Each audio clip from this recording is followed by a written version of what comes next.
Hello guys, welcome to my YouTube channel. So today I'm going to tell you all about my Morocco trip. So all I can tell you about my trip is that it was an incredible experience and I hope to share it with all of you. And over the last few days it got a little interesting because we got stuck in Morocco. Why? Because of the Israel-Iran conflict and our flight got rescheduled by 2 whole days, guys, 2 whole days, and I couldn't come back at all. And then I had to call up the airlines, call up DGCA, call up everybody who could help me, and then I returned back home safely. But apart from that, I think Morocco is an incredible experience and I think everybody should experience it. So just to add to it, like when I was flying from India, there wasn't any issues with the flight. There wasn't any conflict going on at that point of time, and I don't think I was worried as such. I was only worried because I was going to miss work for a few days.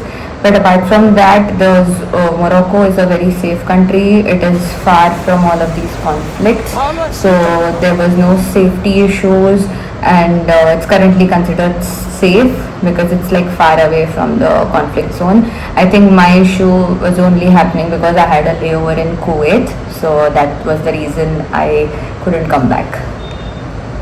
Next, let me talk about visa and SIM card situation.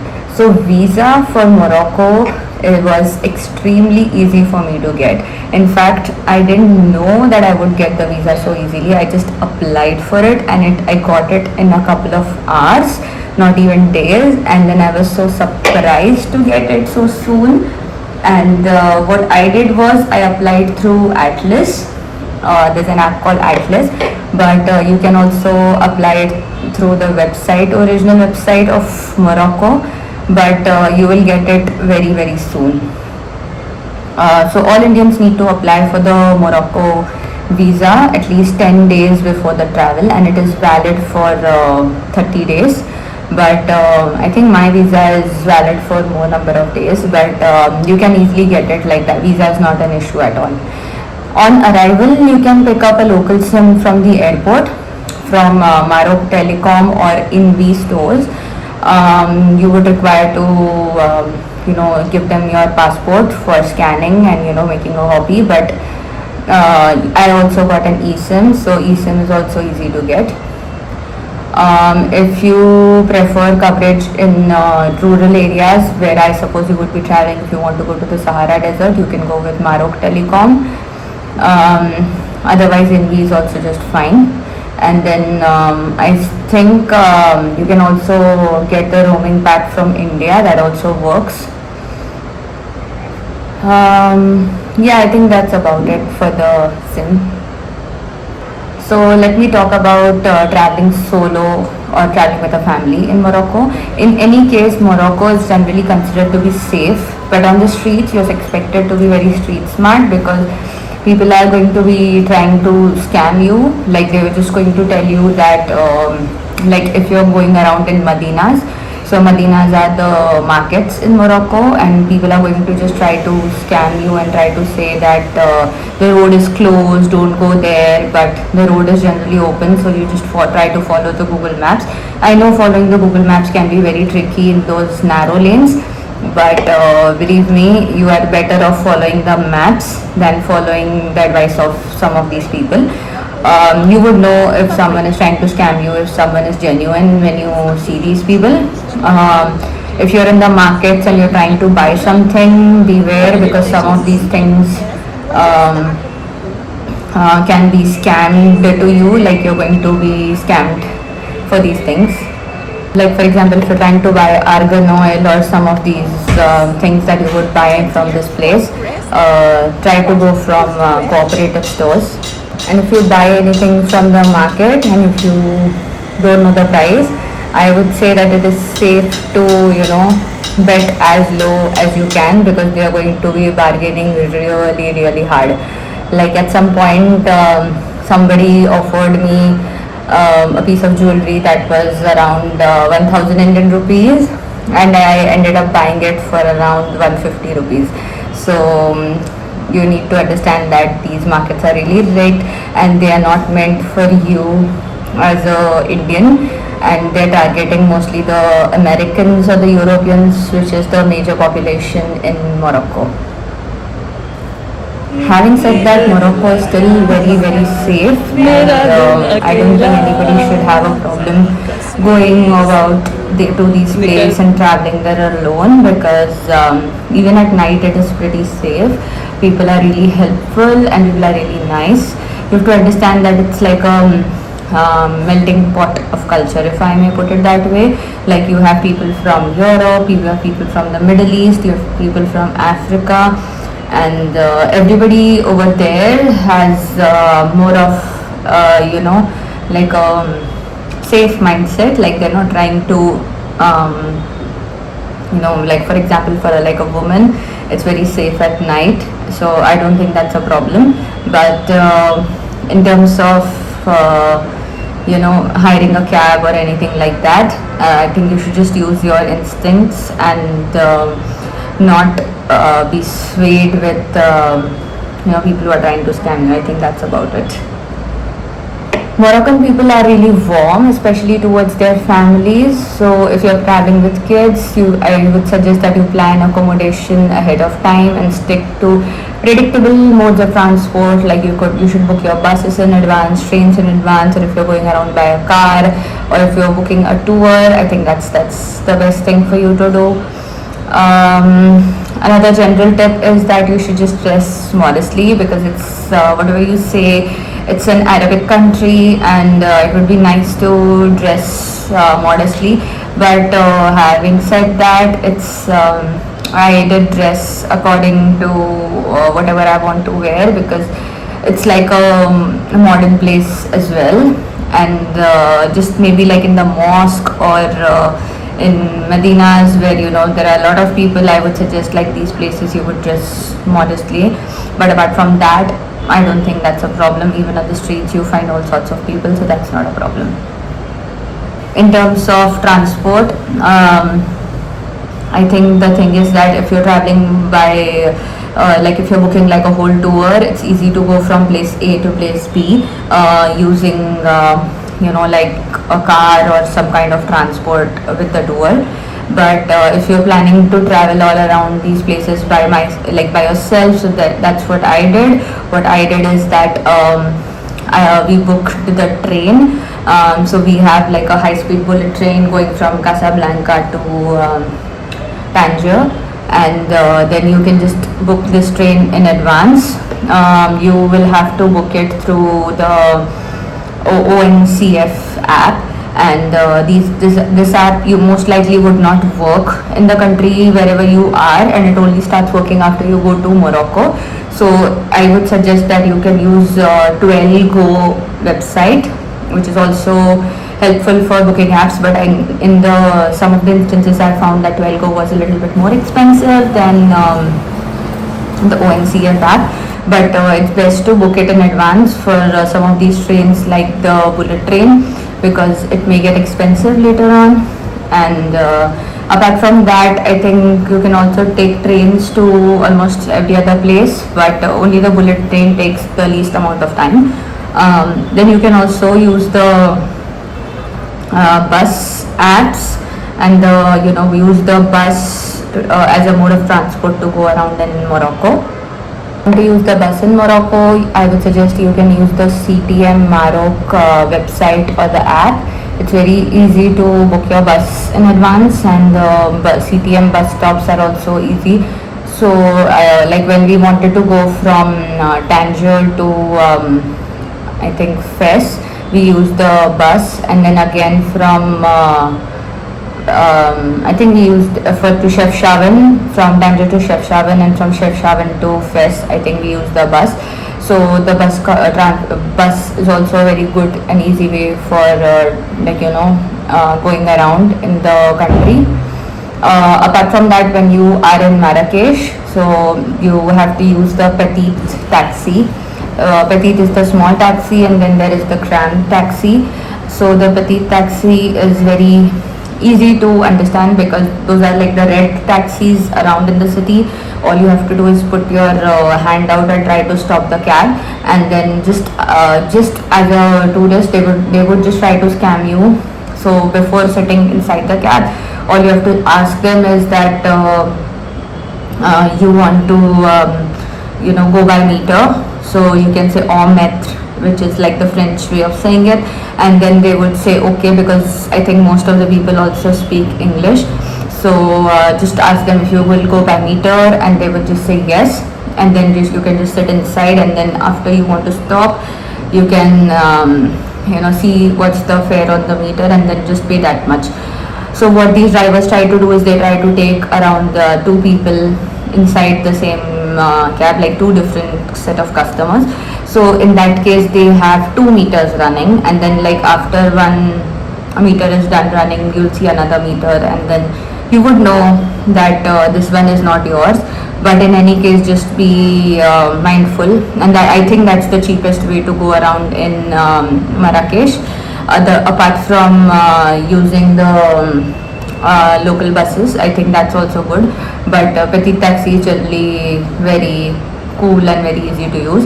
Apart from that, there's also the grand taxi, which just takes a little higher fare than the petit taxi, and I think it's just like for more number of people. So it's like a big black colored car, and that's the one that they're using for grand taxis. In Casablanca, because I landed in Casablanca, I can tell you my experience to take the airport train. So after we landed in the airport, I think it's something like Casa du Port or something like that, but you can get a train from the Casablanca airport to the city in Casablanca. So our station's name was Casa Oasis, and the train directly leaves you in the center of the city in Casablanca. So that's like a very good mode of transport. I read a lot of blogs and I watched a lot of videos. I don't think it's there in any of these things, but this is like a very good way of booking it. You can directly get the tickets on the station, but you can also book it through ONCF app, which will just start working the moment you land there. So just try to use the train to go to the center of the city, because that's the cheapest way to reach. Otherwise, like the petit taxi or the grand taxi, they will charge you a lot. So it's best to take the train, and it's very convenient because the hotel that we were staying at was like just 5 to 7 minutes away from the train station of Casa Oasis. You can also try to book your hotel closer to Casa Oasis, which will also help you. But if not Casa Oasis, there's one more station after Casa Oasis that's also almost in the center of the city.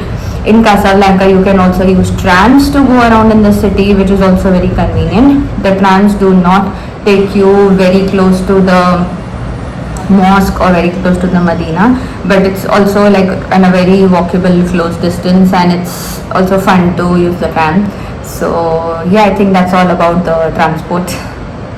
Now let's talk about food. I think the Moroccan cuisine leans heavily on vegetables, legumes and spices. It's great for vegetarians. I'm speaking for vegetarians because I am a vegetarian, and even if meat is common, I think you can eat a lot of different meat dishes. You can easily get chicken in a lot of dishes. It's tasty. For vegetarians, I think you can easily get hummus, and so it's very also very tasty. The stuff that I would ask you to try is the tagine, couscous, zalouk, harira soup. Then there has different street foods like the flatbreads, salads, pastries, because they were colonized by the French. You can also see a lot of French influence on the food. In bigger cities like Marrakesh or Rabat, you will find a lot of vegetarian or vegan restaurants offering tagine, and I think tagine is what I was surviving on. You can on the streets, or in budget restaurants, you can easily get food for around 60 rupees to 250 rupees. So it's very easy to get the food. So the Moroccan dirham is like a closed currency. I don't think we can trade it anywhere outside Morocco. So you won't be able to get it converted inside your own country, like maybe from India. You will have to get it exchanged from the airport, or you can go and exchange it in the Medina.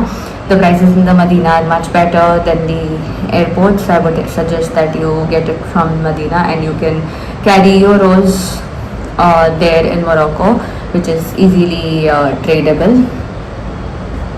You can also try pastilla. I don't know if I'm pronouncing it correctly, but that was also like a good dish to try in Morocco.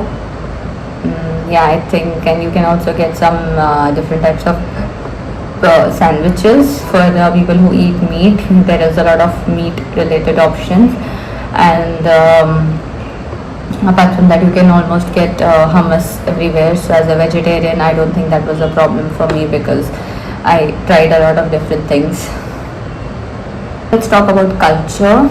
So like I said, Morocco is like a melting pot of culture. When North Africa meets the Middle East, Morocco blends Berber culture, Arab cultures, Andalusian culture, Mediterranean African culture. So basically you'll find all kinds of cultures in Morocco, and it's like a very unique blend. As an Indian, I think they really like Indians. I don't think there are a lot of Indian tourists in Morocco. In my first few days, I did not meet like one single Indian on my trip. I think I met Indians, but they were living in the UK, so not like a very popular destination for Indians, because for obvious reasons, because it's so far away from us. But the interesting thing is that the Moroccan locals grew up watching Shah Rukh Khan movies, so basically they all love Bollywood as much as we do, and you know, we have that common factor as we all grew up watching Shah Rukh Khan movies.